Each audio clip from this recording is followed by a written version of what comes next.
हाँ जी प्यारे बच्चों, नमस्कार। क्या हाल चाल, कैसे हैं आप लोग? आई होप आप लोग बेहतरीन होंगे। प्यारे बच्चों, आज के इस क्लास में हम लोग देखने वाले हैं क्लास 8 हिंदी का जो बसंत वाला पुस्तक आप लोग का चलता है बुआ, उसका चैप्टर नंबर 5 जिसका नाम है क्या निराश हुआ जाए। और आज के क्लास में हम लोग इस चैप्टर का सारा प्रश्न उत्तर कंप्लीट करने वाले हैं। तो सारे बच्चे इस वीडियो को पूरा कंप्लीट देखिएगा। आइए बुआ क्लास को हम लोग स्टार्ट करते हैं। तो यहाँ पे देखिएगा, इसके जो लेखक हैं वो हैं कौन? हजारी प्रसाद द्विवेदी। यानी कि प्यारे बच्चों, क्या निराश हुआ जाए ये किसके द्वारा लिखा गया? तो याद रखिएगा नाम, ठीक है। बाकी शब्दार्थ को आप लोग को याद कर लेना है। आइए यहाँ से प्रश्न अभ्यास शुरू होता है। फर्स्ट क्वेश्चन आपके विचार से आपको लिखना है।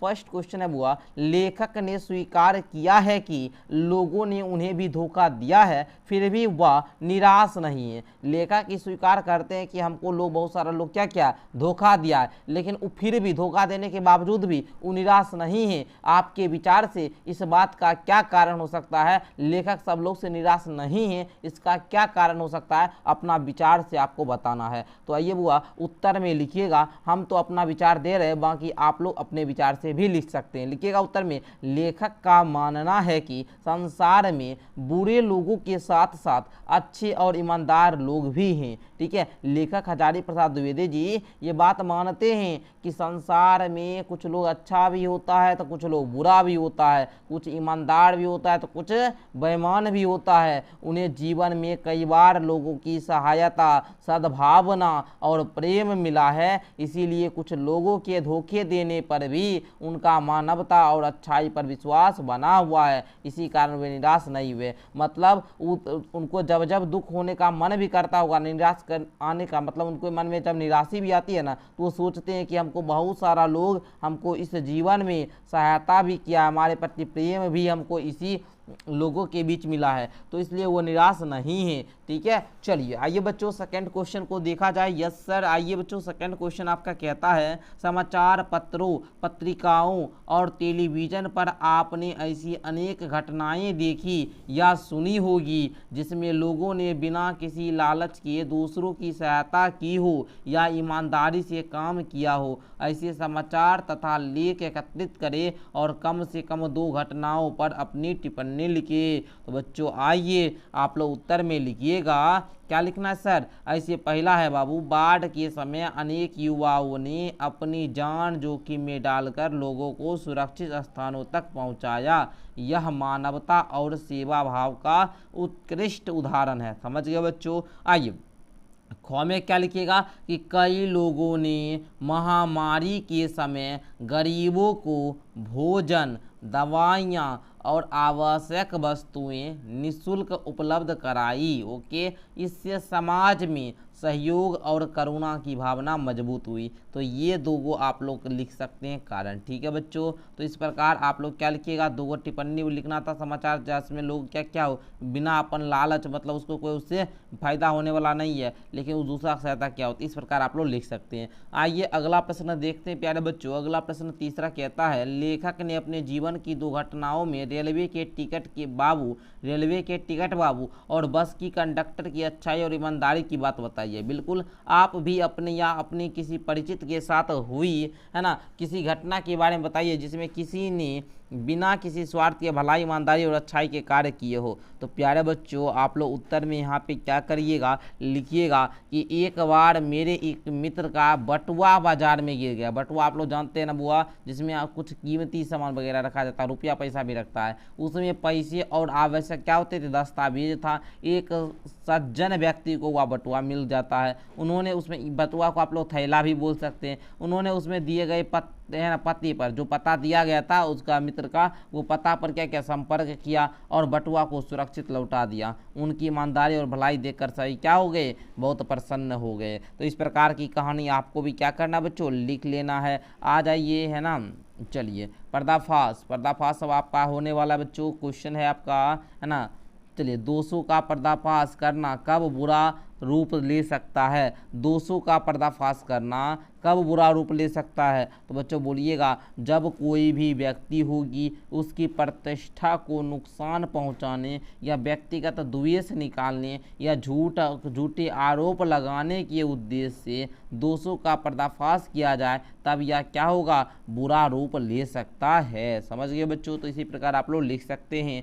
दूसरा प्रश्न है बच्चों, समाचार पत्रों और टीवी चैनलों द्वारा किए जाने वाले दोषों के पर्दाफाश की सार्थकता पर विचार लिखिए। तो उत्तर लिखिएगा, दोषों का पर्दाफाश समाज में फैले भ्रष्टाचार, अपराध और अन्याय को उजागर करता है। इससे दोषियों पर कार्रवाई होती है और लोगों में जागरूकता बढ़ती है। लेकिन ये कार्य जो होता है बच्चों, निष्पक्षता सत्यता के आधार पर होना चाहिए, अन्यथा निर्दोष लोगों को हानि पहुंच सकती है। तो प्यारे बच्चों, इस प्रकार आपको लिख लेना है। आइए अब है कारण बताइए। कारण बताना है आपको क्या चीज़ का? निम्नलिखित के संभावित परिणाम क्या क्या हो सकता है, आपस में चर्चा करना है। पहला क्या है? जैसे ईमानदारी को मूर्खता का पर्याय समझा जाने लगा, इसका परिणाम हुआ कि भ्रष्टाचार बढ़ेगा। तो आपको बताना है कि सच्चाई केवल भीरू और बेबस लोगों के हिस्से पर ही है, इसका परिणाम क्या होगा प्यारे बच्चों? तो आप लोग बोलिएगा कि सर इसका जो परिणाम होगा वो परिणाम होगा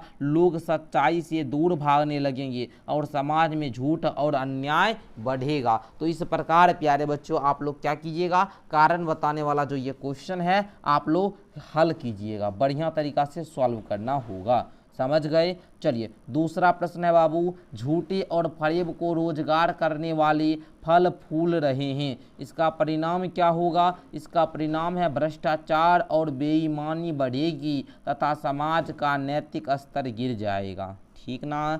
चलो आगे तीसरा देखो, हर आदमी दोषी अधिक दिख रहा है, गुणी कम, इसका परिणाम प्यारे बच्चों क्या होगा? परिणाम होगा लोगों को एक दूसरे पर विश्वास कम हो जाएगा और निराशा का वातावरण बन जाएगा। ठीक है, तो इस प्रकार आप लोग समझ सकते हैं। आ जाइए आगे बढ़ते हैं प्यारे बच्चों, अगला प्रश्न हम लोग देखते हैं। अगला प्रश्न है आप लोगों का, दो लेखक और बस यात्रा। आपने इस लेख में एक बस की यात्रा के बारे में पढ़ा, इससे पहले भी आप एक बस यात्रा के बारे में पढ़ चुके हैं। बिल्कुल, बस की यात्रा चैप्टर था बच्चों आप लोगों का सेकंड, उसमें आप लोग पढ़ें। यदि दोनों बस यात्राओं के लेखक आपस में मिलते तो एक दूसरे को कौन सी बात बताते? अपनी कल्पना से उनकी बातचीत आपको लिखना है। तो आइए हम लोग क्या करेंगे, आपको बताते हैं। मान लीजिए आपको यहाँ पे पहले लेखक है ना, इस प्रकार से संवाद लिखना है तो पहले लेखक दूसरे लेखक। समझिएगा, मेरी बस यात्रा में कंडक्टर ने ईमानदारी और सहायता का परिचय दिया था।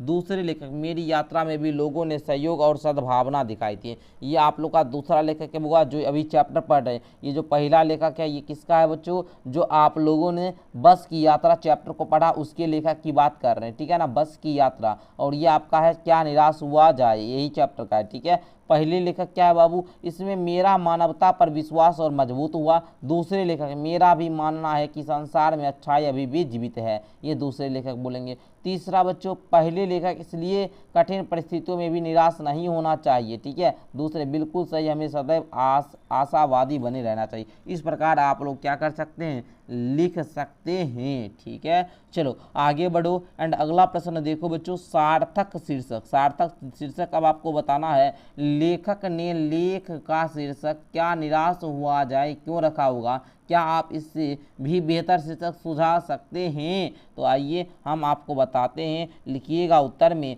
लेखक ने जीवन में अच्छाई और बुराई दोनों का अनुभव किया है, लेकिन मानवता और सद्भावना में उनका विश्वास बना रहा, इसलिए उन्होंने प्रश्नवाचक रूप में यह शीर्षक रखा कि क्या निराश हुआ जाए। ये प्रश्न ही हुआ ना, क्या ऐसी परिस्थितियों में निराश होना उचित है? इसका उत्तर है बच्चों नहीं। बेहतर शीर्षक मेरे हिसाब से पूछिएगा तो मानवता अभी भी जीवित है, आशा की किरण, या निराशा नहीं विश्वास। ओके, ये तीनों शीर्षक दे सकते हैं, है ना। बाकी ये शीर्षक भी बहुत बढ़िया शीर्षक है। आगे देखिएगा बच्चों, इसी में अगला प्रश्न आपका कहता है, क्या निराश हुआ जाए के बाद कोई विराम चिन्ह लगाने के लिए कहा जाए तो आप दिए गए चिन्हों में से कौन सा चिन्ह लगाइएगा? आप बताइए अपने, आपको यहाँ पे बहुत सारा चिन्ह दिया गया, पूर्ण विराम दिया गया, हाइपन दिया गया है प्यारे बच्चों, ठीक है, प्रश्नवाचक चिन्ह दिया गया, फुल स्टॉप दिया गया है। तो हम तो भैया जानते हैं कि क्या निराश हुआ जाए, इसमें क्या शब्द का क्या हुआ प्रयोग हुआ है, यानी बाबू जब यहाँ पे प्रश्न पूछने के लिए उसका यूज किया गया है तो हम प्रश्नवाचक चिन्ह लगाएंगे, क्योंकि यह एक प्रश्नवाचक वाक्य है और प्रश्नवाचक वाक्य में प्रश्नवाचक चिन्ह लगाना जरूरी होता है, तभी वो वाक्य सही होगा। आगे बच्चों, आदर्शों की बात करना तो बहुत आसान है पर उन पर चलना बहुत कठिन है, क्या आप इस बात से सहमत हैं? तर्क सहित बताना है। तो प्यारे बच्चों लिखिएगा उत्तर में, हाँ मैं सहमत हूँ, आदर्शों की चर्चा करना सरल है लेकिन उन्हें जीवन में अपनाने के लिए त्याग, धैर्य, ईमानदारी, दृढ़ संकल्प की आवश्यकता होती है, इसलिए आदर्शों पर चलना कठिन होता है।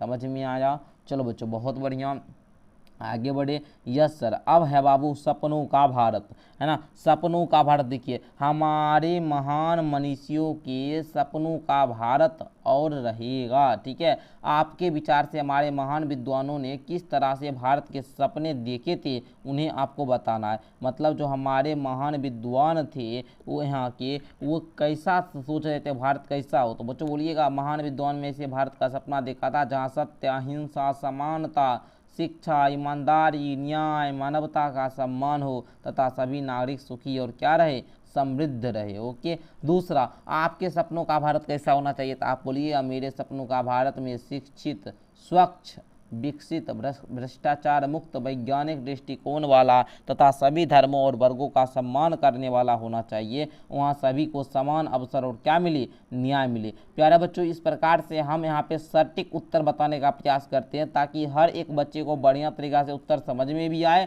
और आप लोग प्यारे बच्चों इस उत्तर को लिखिएगा तो एग्जाम में जो आपके कॉपी चेक करने वाले शिक्षक महोदय, वीक्षक महोदय होंगे वो भी खुश हो जाएंगे। बहुत बढ़िया तरीका से आपको हम लाइन लिखाते हैं आंसर का, ठीक है, बिल्कुल सटीक। आइए भाषा की बात बच्चों, कहता है दो शब्दों के मिलने से समास बनता है। बिल्कुल, समास का एक प्रकार है द्वंद्व समास। ओके बच्चों, इसमें क्या होता है, द्वंद्व समास हम लोग उसको बोलते हैं जब जिस समास का दोनों पद प्रधान होता है, ठीक है। जब दोनों भाग प्रधान होंगे तो एक दूसरे में द्वंद्व अर्थात स्पर्धा या होर की संभावना होती है, ठीक है ना। कोई किसी से पीछे रहना नहीं चाहता, जैसे चरम और परम। ये चरम और परम बाबू जो है, कोई किसी से पीछे रहना नहीं चाहता, तो चरम और परम जो आप लोग देखिएगा तो ये क्या है, द्वंद्व समास है, ठीक है। भीरू और बेबस, भीरू बेबस ये भी एक क्या है, द्वंद्व समास है। दिन और रात, दिन रात ये भी क्या है बच्चों, आपका द्वंद्व समास है। और के साथ आए शब्दों के जोड़े को और हटाकर ये योजक चिन्ह का प्रयोग करते हैं, हाइफन का, ठीक है बच्चों। ये जो आप लोग जैसे दिन और रात था, क्या था बच्चों, दिन और रात, तो आपने देखा और को जब हटाए तो यहाँ पे दिन को लिखिए, यहाँ पे एक योजक चिन्ह दिए, उसके बाद रात को लिखिए। तो जब भी किसी समास में योजक चिन्ह का प्रयोग हुआ हो तो उसे सर द्वंद्व समास बोलेंगे। तो आपको इसी प्रकार से द्वंद्व समास का 12 को उदाहरण लिखना है। अरे सर अब तो आसान हो गया, हम लिख सकते हैं, ठीक है, लिख लेंगे। दिन रात, सुख दुख जो है ना, जीवन मरण, आप लोग अपने मन से लिखिएगा, हम कुछ हिंट दिए, दिन रात, सुख दुख, लाभ हानि, जीवन मरण, आशा निराशा, ठीक है। आप लोग बहुत प्रकार से लिखिएगा, आशा निराशा, ठीक है, अच्छा बुरा, इस प्रकार से भी लिख सकते हो, कोई दिक्कत नहीं है। और भी आप लोग लिख लेना, ठीक है ना, बस हाइपन का चिन्ह का प्रयोग देते हुए, ठीक है। चलो आगे आप पाठ से तीनों प्रकार की संज्ञाओं के उदाहरण खोज के लिखिए। अब है ना, तीनों प्रकार की यहाँ पे क्या कर, संज्ञाओं के उदाहरण को आपको खोज के लिखना है। तो चलिए प्यारे बच्चों, आप लोग का पहले बच्चे बोल रहे थे सर समास वाला भी आप ही बता दीजिए, बहुत सारे बच्चे नहीं लिख पाएंगे। तो देखिए राम और लक्ष्मण, यहाँ राम लक्ष्मण, अन्न और जल, अन्न जल। तो इस प्रकार मैंने बाबू 12 को जो आपका बोल रहा था द्वंद्व समास का एग्जाम्पल देने के लिए मैंने तो दे दिया, बस अब आप लोगों का काम रहा बुआ लिख लीजिएगा, ठीक है। तो हाँ सर हम लिख लेंगे, आप आगे बताइए। तो अगला प्रश्न आपका बाबू 2nd नंबर का था तीनों प्रकार की संज्ञाएं को बताने के लिए। तो आप लोग संज्ञाएं को कुछ इस प्रकार से आप लोग लिखिएगा प्यारे बच्चों, कैसे लिखिएगा, व्यक्तिवाचक संज्ञाएं, जातिवाचक संज्ञाएं, भाववाचक संज्ञाएं। भारतवर्ष हो गया, ये व्यक्तिवाचक संज्ञा इस प्रकार से लिखिएगा, जातिवाचक संज्ञा, भाववाचक संज्ञा, तीनों का एग्जाम्पल आप लोग बढ़िया तरीका से दे दीजिएगा, ठीक है प्यारे बच्चों। आप लोग अपने मन से इस प्रकार लिख सकते हो और सर हम लिख भी लेंगे। चलिए प्यारे बच्चों, तो आज का क्लास आप लोग को काफ़ी ज़्यादा शानदार लगा होगा क्योंकि मैंने आज के क्लास में सारे प्रश्न उत्तर को बता दिया है बाबू। तो चलिए मिलते हैं आप लोगों से अगली क्लास के साथ, तब तक के लिए बहुत बहुत धन्यवाद। इसी प्रकार आप लोग मेहनत और लगन से पढ़ाई करते रहिए, बाकी आपको डाउनलोड कर लीजिएगा क्वेश्चन आंसर का PDF लेने के लिए। बहुत बहुत धन्यवाद आप सभी को।